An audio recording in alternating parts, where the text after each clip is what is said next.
നല്ല ചൂട്. നമുക്ക് ഇന്നൊരു ജീരകമോര് സോഡ തയ്യാറാക്കിയാലോ?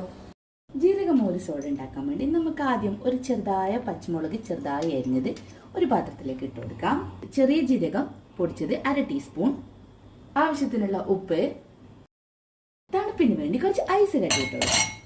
ഇനി നമുക്ക് ഒരു പകുതി മോര് ഒഴിച്ചു കൊടുക്കാം. ഇനി നമുക്ക് നന്നായിട്ട് തന്നെ ഇളക്കി കൊടുക്കാം. നമ്മളെ ജീരകപ്പൊടിയും പച്ചമുളകെല്ലാം ഒന്ന് മിക്സായി കിട്ടാൻ വേണ്ടിയിട്ടാണ് ഉപ്പൊക്കെ.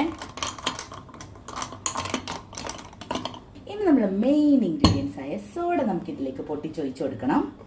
അപ്പോൾ എന്നാ പൊട്ടിക്കാല്ലേ?